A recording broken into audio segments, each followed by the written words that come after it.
Fala galera, aqui é o professor Gustavo de Física e hoje eu vou falar com vocês a respeito do exercício de dilatação volumétrica dos sólidos que eu havia passado como tarefa, né, para vocês entregarem na aula passada, só que muitos não fizeram por conta de não conseguir absorver o conteúdo, né? Eu vou nesse vídeo então explicar para vocês um pouco, né, o passo a passo, a resolução. Mas eu não vou fazer resolução do exercício em questão. Vocês vão ver que ele tem a resposta já no final. Porque eu vou passar um exercício igualzinho, vou fazer a resolução igualzinho de exercício, que eu vou mudar somente algumas coisas. E vocês vão entender como fazer e até porque não seria muito viável eu passar toda a resolução para vocês entregarem. Até porque não estariam aprendendo, apenas copiando. Mas vamos lá, rapidinho que vocês vão entender muito bem o que eu estou querendo dizer. Olha lá. Um paralelepípedo possui uma face de 40 cm de comprimento e 15 cm de largura. A altura desse paralelepípedo é de 20 cm. O sólido é maciço, é homogêneo e feito de ferro, tá? Ou seja, ele é somente essa composição, não existe outro material, é isso que isso quer dizer. Por isso a gente vai usar, né, cujo coeficiente de dilatação linear, o nosso alfa, é de 12 vezes 10 elevado a sexta, negativo. Esse símbolo vermelho, que é o chapeuzinho, quer dizer elevado, tá? Então, normalmente a gente fala 12 vezes 10 a menos 6, tá ok? A gente fala na sala de aula. E a unidade de medida é graus Celsius a menos 1, tá bom? Aí ele pergunta assim: qual a variação do volume desse sólido ao ser aquecido de 25 graus Celsius a 125 graus Celsius? Eu vou fazer a resolução do exercício seguinte para a gente poder entender melhor, tá ok? Então a resposta que eu já dei, vocês têm que chegar até este resultado, tá bom? Que vai dar a variação do volume, ele vai expandir, ou seja, ele vai dar uma dilatada, porque a temperatura aumenta, então ele dilata 43,2 centímetros cúbicos, tá ok? Mas o exercício em questão é este outro aqui. Vou passar ele, a resolução, e vocês tentam fazer. Eu vou ler primeiro e a resolução eu vou fazer logo após. Um paralelepípedo possui uma face de 35 cm de comprimento e 20 cm de largura. A altura desse paralelepípedo é 15 cm. Vocês podem reparar que eu mudei as medidas, tá, do paralelepípedo, mas vai ser a mesma coisa. Então, os conceitos que eu vou explicar nessa resolução, vocês empregam no exercício anterior, no exercício 1, que é o que eu quero que vocês entregam para mim como tarefa, tá ok? E esse eu vou passar a resolução, esse não é para entregar, é só o primeiro. Eu não encontrei nenhum exercício parecido, então eu mesmo criei este, tá ok? Então, eu mudei somente as dimensões do paralelepípedo, se vocês podem reparar. Aí eu coloquei a mesma coisa. O sólido é maciço, homogêneo e feito agora de alumínio, não mais de ferro, cujo coeficiente de dilatação linear é de 22 vezes 10 a menos 6. Olha só, eu mudei o material de ferro para alumínio e as dimensões. Porém, ó, você vai ver que a variação de temperatura eu mantive a mesma. Ó. Qual a variação de volume deste sólido, né, ao ser aquecido de 25 graus Celsius a 125 graus Celsius? Este eu vou fazer com vocês, eu vou explicar a resolução, o mesmo conceito vocês empregam naquele outro exercício anterior até chegar na resposta, no resultado, tá ok? Então vamos lá. Vou fazer com o exercício 2 para que possamos, enfim, entender esse conceito de dilatação volumétrica dos sólidos. Ok? Então, beleza. No exercício fala, então, que existe um paralelepípedo. O que é? É uma forma geométrica, né? Tridimensional, como podemos tentar desenhar aqui, de alumínio.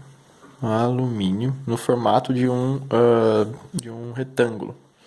E ele possui, então, as dimensões 35 centímetros, ele fala de comprimento, com 20 centímetros de largura e 15 centímetros de altura, ok? É isso que o exercício nos fala.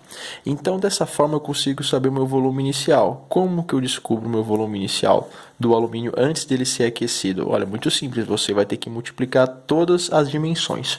Então, a primeira dimensão do comprimento é 35 vezes 20 vezes 15, tá ok? Você multiplicando todos, vai colocar na calculadora 35 vezes 20 vezes 15, 35, 20, 15, vai dar um total de 10.500. 10.500 o quê? Centímetros cúbicos. Por quê? São 3 dimensões. 1, 2, 3. cúbico. Tá legal? Então, beleza. Então, o primeiro termo importantíssimo, você já descobriu.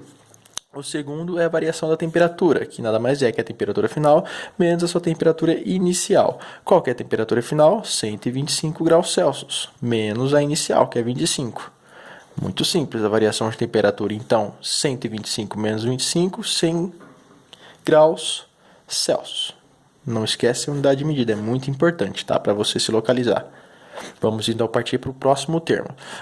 No exercício fala que a dilatação linear, que é o nosso alfa, né, o coeficiente de dilatação linear do alumínio é igual a 22 vezes 10 elevado a menos 6 graus a menos 1.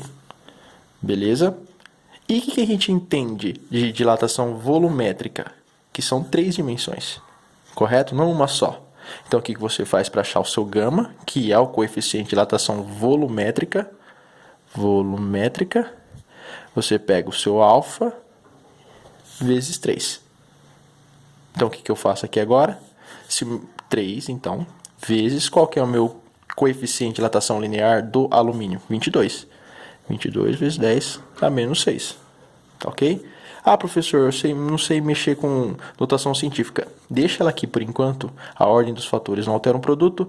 3 vezes 22, quanto vai dar? 3 vezes 2, 3 vezes 2, 66. Vezes 10 elevado a menos 6.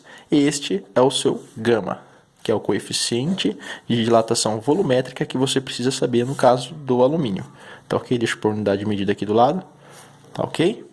Beleza, então você já tem todos os termos. Por quê? Agora a gente usa a nossa conta. A variação do volume, correto? É igual. Qual que é? Volume inicial vezes o gama vezes a variação de temperatura. Correto? É essa fórmula que vocês têm. Às vezes vai estar ao contrário. Em alguns livros didáticos também vai estar assim. No lugar do θ vai estar o T. Mas isso não muda absolutamente nada. Então esta é a fórmula que a gente vai usar para achar a nossa variação, o quanto ele dilatou, né? Qual vai ser o volume final. Então vamos lá então, a variação do meu volume. Qual que é o meu volume inicial? Você descobriu aqui em cima, ó. Deixa eu desfocar aqui, opa, show. 10.500. Então 10.500 vezes o meu gama, que eu descobri agora há pouco assim, ó, né? Vezes o meu gama, que é 66 vezes 10 elevado a menos 6. Correto? Beleza, deixa eu esperar ele focar um pouquinho, senão não vai conseguir entender. Deitar um pouquinho aqui. Vezes a variação de temperatura, que é 100. Tá ok? Eu prefiro fazer assim. Deixa este termo para depois. Porque é uma notação científica, você multiplica então 10.500 por 100. Porque a ordem dos fatores não altera o produto final. Ou seja, não vai mudar o resultado. 10.500, quantos zerinhos tem aqui? 1, 2. Conta 3, 1, 2, 3, 1, 2, 3. 1.050.000. Beleza? Vezes 66 vezes 10 elevado a menos 6. Então, você simplesmente desceu esse termo aqui para baixo. Nada mais. Ah, mas assim dá para fazer também. Dá para você achar o resultado. Se você colocar tudo na calculadora científica do celular, deitando ele, você vai encontrar o resultado final, que é a variação do volume. Mas vamos fazer de uma maneira didática mais simples, ó. Vamos transformar este número grandão em notação científica. Vamos voltar a vírgula, ó. Quantas casas vão ser? 1, 2, 3, 4, 5, 6. 1,05 vezes 10 elevado a 6 positivo. Beleza? Positivo, por que é positivo? Porque porque era um número grande e eu diminuí ele. Não fiz o contrário, um número pequeno que eu aumentei ele para 66. Tá ok? Vezes 66 vezes 10 elevado a menos 6. O que você faz agora? Pega os termos iguais, ó. Ah, mas professor, já encontrei o resultado na calculadora. Tudo bem, mas vamos tentar fazer na mão. No caso de algarismos iguais, mantém-se as bases e faz o que com os expoentes? Soma os expoentes. Lembra disso? Nas primeiras regras de matemática do 7º ano? Então, mais 6 menos 6, 0. Lembra-se a regra da matemática. Qualquer número elevado a 0 é 1. É 1. Isso aqui é 1. Vezes 66. Vou tirar 1 da conta, porque qualquer número vezes 1 é ele mesmo. Então, o meu final ficou assim, 1,05 vezes 66. Aí você pode fazer na mão ou escrever na calculadora. Vai dar 69,3 centímetros cúbicos que o alumínio dilatou. Tá ok? Porque se a temperatura aumentou, normalmente a temperatura aumenta, a variação de temperatura é positiva, óbvia, porque a maior menos a menor. Quando é ao contrário, vai dar um negativo, ou seja, quer dizer que ele contraiu, né? E aí você encontra a dilatação do seu alumínio. Lembre-se que esse exercício é idêntico ao anterior, que é o que eu vou pedir na prova não, melhor na tarefa, que é o exercício 1 em relação ao ferro. Então, essa é a tarefa que eu vou querer, óbvio, tá bom? Sigam o passo a passo, descubra o volume inicial, descubra a variação de temperatura, descubram o seu gama, multiplicando o coeficiente de dilatação linear por 3, porque você está trabalhando com volume 3 dimensões, tá ok? Substitui na fórmula, debulha toda a operação, tá vendo? Que é um termo muito chucro, mas todo mundo usa este termo, né? Então você vai acabar compensando, vai começar a calcular todas as multiplicações. Pode fazer do meu jeito? Pode. Pode fazer direto daqui, colocar na calculadora científica e cuspir o resultado? Pode, mas seria interessante você aprender a trabalhar com notação, que é um conceito muito importante que você encontra o resultado final, o volume, no caso, que dilatou, que variou. Tá bom? Então era isso mesmo, obrigado e bons estudos a todos.